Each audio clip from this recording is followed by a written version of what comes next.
Hello and welcome to the channel again. This is Sam trying to spin to win on Zwift. Well, the World Tour is finally upon us and it starts with a really nasty individual time trial. Although many of you guys out there, lucky sods that you are, have already completed this classification stage.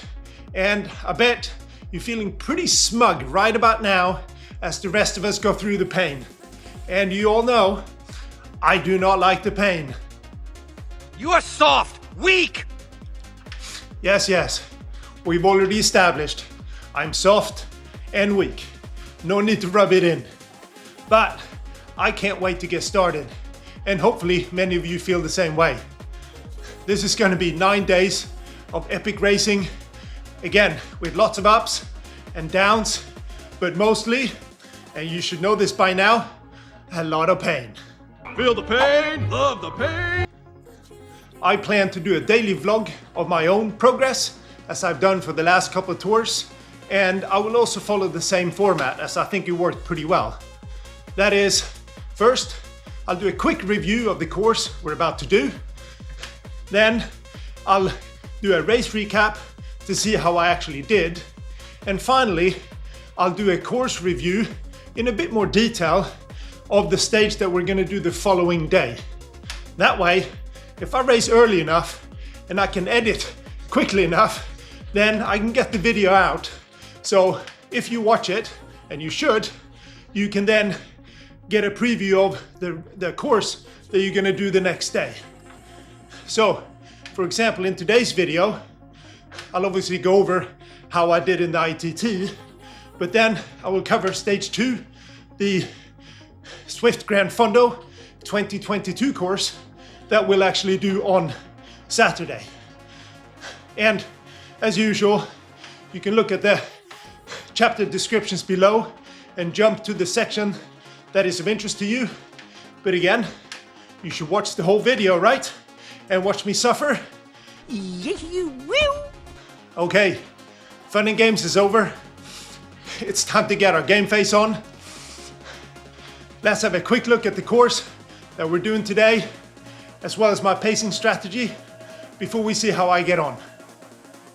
So, as usual with FRR tours, we have an iTT prologue on stage 1.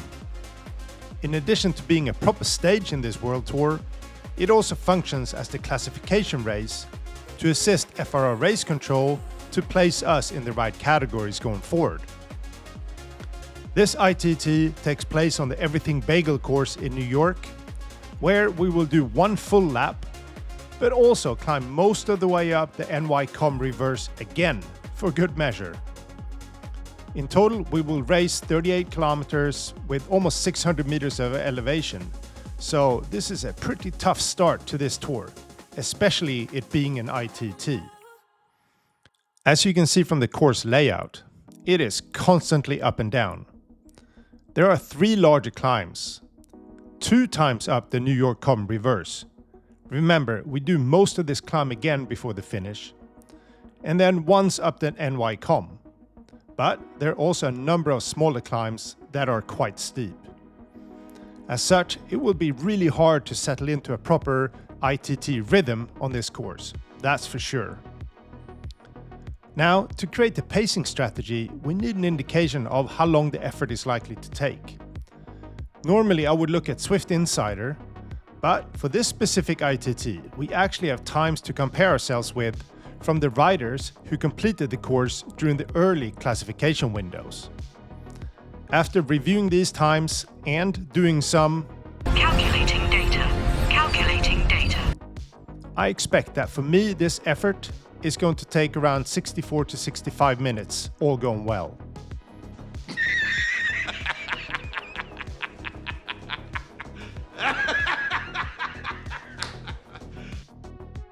To reach that time, I plan to try to hold just under my FTP, which is currently estimated at 300 watts on the flatter sections, push the power a bit higher on the climbs, in particular the 3 larger climbs, as I think you can gain quite a bit of time here if you put in a good effort, and then try to rest as much as possible on the descents while still maintaining good speed. Now, if I can manage an average of 300 watts or close to it for this race, I will be very, very happy indeed with that effort, no matter what time I get in the end. And I'm really going to try my very best to stick with this pacing plan, as from experience, I usually go out too hard and then really struggle in the second half of the race. You're such an idiot! Who knows? Perhaps this pacing strategy is also too aggressive. We will find out, I guess. But I will try my best to be a bit more sensible this time. Famous last words. What an idiot. As for wheel choice, I'm going to go for disc wheels. Yes, there is a lot of climbing on this course, but there are also a lot of flatter sections and many descents. And I feel the disc wheels will help me maintain my speeds on these sections and hopefully outweigh the small drawback of being a little heavier on the climbs. So, the plan sounds good, at least in theory. Well, let's see if I have the legs to execute it. Let's race. And off we go. Individual time trials do not make the most engaging content, so I am going to speed up the footage here quite a bit. As mentioned, I wanted to ride at just under 300 watts on the flatter sections, especially going downhill. But I am a bit excited when we set off, as I'm pushing a bit over 300 watts instead for the first couple of minutes. I also had some connection issues at the start of the race, and I was keeping my fingers crossed that it would sort itself out, so I kept pedaling. As we get towards the first climb, my average is around 350 watts, which is too high already. But we're only 3 minutes into the race, so I can forgive myself for that. My plan was always to push reasonably hard up the first climb, and then rest on the descent. And that is what I do. On the first part of the climb, before we even get to the comb proper, I probably push a bit too hard as I'm close to 400 watts for this section. But I rest a bit on the flat bit before pushing again. I was trying to hit around 350 watts, but again I was probably pushing a bit too much here. So I chill a bit before pushing again on the second part of this ramp. I then grab a few seconds of rest before we start the next ramp. Heart rate still under control and I'm feeling reasonably okay, and I continue to try to hit around 350 watts. And on this ramp my pacing is a bit better, I think. Still perhaps a little too hot, but better. And again I rest a little on the next blue section. The heart rate now is creeping up towards 170 though, and I don't want it to go much higher than that.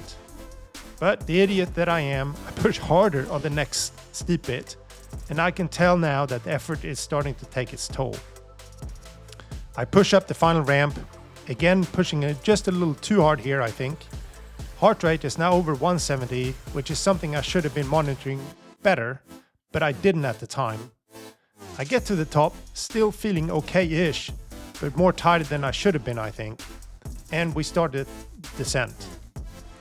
I used a technique there that seems to work for me, where I rest on the steeper bits and then I push or sprint on the flatter bits. I remember thinking at this time that I'd only done around 10 minutes of the race, and I was pretty tired already, so I had probably overcooked it. My average watts are also high at around 325, but I knew that they would come down from now on. We've skipped forward quite a bit here to around halfway through the race, at least by distance. My average has now dropped to just under 300 watts, and I am starting to struggle more and more. I still kept pushing though, as you can see, on the steeper bits, but I found then that I had to rest and soft pedal quite a bit once I got to the top. And this pattern was occurring more frequently. And now I was also being passed by riders who were clearly paced better than I. Another small skip forward here, and we're now going up the NY comb climb. You can see my average has dropped even more to around 292 watts now, and compared to the first climb, I'm probably pushing 50-60 watts less here, at least. And I have to rest even more on the flatter sections. This is really where I start losing quite a bit of time compared to the other riders around me. But I keep plugging on, and you can see my heart rate is now hovering around 170, which I can usually maintain for a while, but this iTT is way too long for me to operate at that heart rate continuously, especially since you don't really get any rest in an iTT. My teammate Jasper passes me as we go up the final incline on this climb, and that gave me the motivation to keep pushing as I wanted to see if I could stay at least close to him. I'm really tired as we get to the top of the climb, and I rest a lot going down.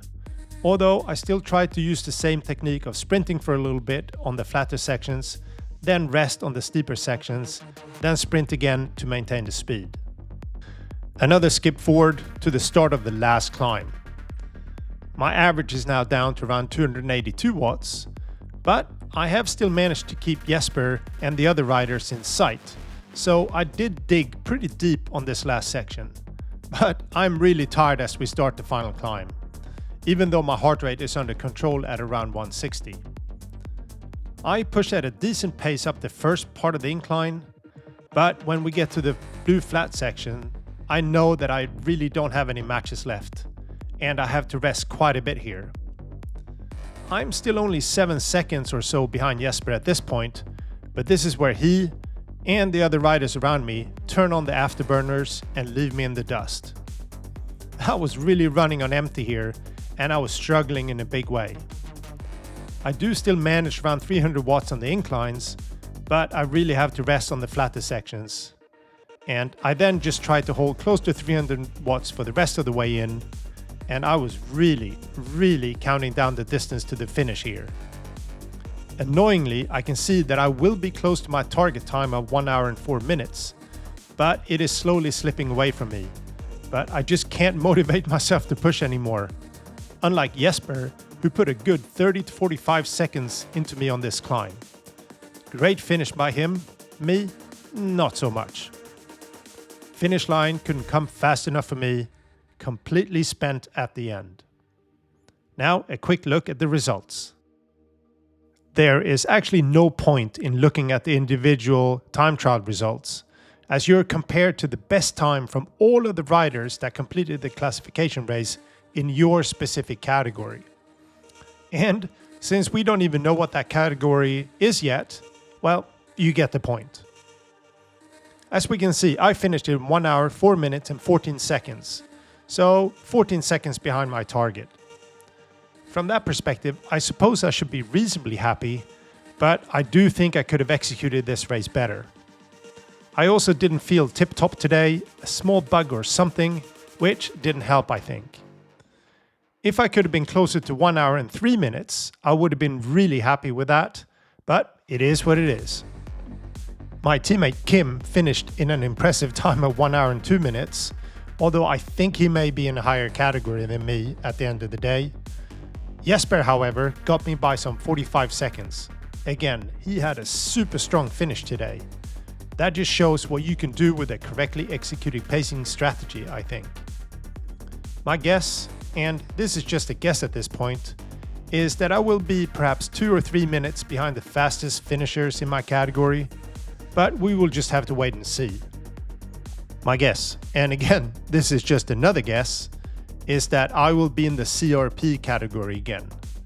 And assuming that is the case, my goal is the same as it was for the last tour, to finish in the top half of CRP competitors at the end of the tour. Okay, some post-race thoughts from a really tired Sam before we look at the Zwift Grand Fondo 2022 course that we will race on Saturday. All right, post-race thoughts. Now that I've finally managed to pick myself up from the big puddle on the floor here. Man, that was a tough one.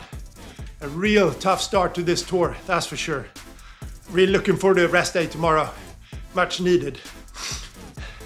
So, I'm not happy with that performance, but I'm not unhappy either, in that the time I got was really close to the target of 1 hour and 4 minutes that I set for myself. And considering I got my pacing strategy wrong again, that's not a bad result. We'll take it and move on. But I need to learn from this again, in that I went out just too hard again, but I thought I was being a bit more sensible. But after the first big climb, I knew it was going to be a long race from there, and that certainly proved to be the case. So I need to be even more conservative the next time. And this will sound like an excuse, and apologies for that, but I've not felt 100% for the last 2 days. So the ZRL final and also yesterday and today, it's feeling a little bit off. Nothing bad, but just a little bit off. And it's a real shame because my form was going really up until the last couple of days. But hopefully it's just a short bug or whatever, and I'll be good as gold again on Saturday. Because I'm really looking forward to those races. They suit me a lot better than TTs, that's for sure. Anyway, I hope all you out there in YouTube land had a fantastic TT, gave it your best, and then we'll all find out what category we'll be in tomorrow, and then we go again on Saturday. If you see me in the start pen, give me a wave. After a really hard ITT to get this tour started, it's good that we get an extra day's rest, if you will, before we tackle the next stage. But I have to say, the Zwift Grand Fondo 2022 course, I think, may actually be one of the easier stages that we will have on this tour. Yes, it is quite long at 54.4 kilometers with the custom finish just after the Titans Grove reverse climb, but there is not that much climbing overall, around 310 meters, and none of the climbs are really that long, although some of them are a bit steep. So compared to many of the later stages, I feel this one is going to be a bit easier. Having said that, the epic to bypass climb that comes pretty early in the race is quite steep, especially at the start, and will most likely prove the first selection point in the race. But hopefully you will have fresh legs here and can stay with the front group, because if you do, it is very likely you will stay with the front at least until the next climb, which is the Hillycomb. This is another quite steep climb, but it is short. But with some fatigue already in the legs by now, it will likely be another separation point. After that, I would expect the front group will stay together all the way to the finish, as the Titans Grove reverse climb is very draftable. Yes, there may be some small gaps opening up on this climb, but you would likely only lose a handful of seconds here, compared to a lot more, most likely minutes, if you lose the front earlier in the race, especially on the epic bypass climb that we talked about earlier. It is really difficult to estimate how long this race will take. It will of course depend on your specific start pen and then how the race itself unfolds. But I would expect the CRP GHT start pen, which is the one I most likely will be in, to take around an hour and 15 minutes. But this can easily be 5 or 10 minutes faster or slower than that estimate for sure. As for wheel choice, I'm going to go as aero as I can, so we'll choose the disc wheels again. If you think you will struggle to stay with the front, especially on the first climb, you may want to pick a lighter wheel, but otherwise I think it's disc wheels all the way for this course. It will be really interesting to see how this race develops. I'm not expecting any major gaps among the top riders in each category here, but again, if you do lose the front group on the first climb, you will likely face a very large E-gap time deficit. So, best of luck, and I hope you have a really fantastic race and a great tour. But I have to warn you though, again, I think the World Tour after stage 2 is just going to get more and more difficult. Okay, this is Sam trying to spin to win on Zwift, and I'll see you in the next one. Have a good one. Bye bye.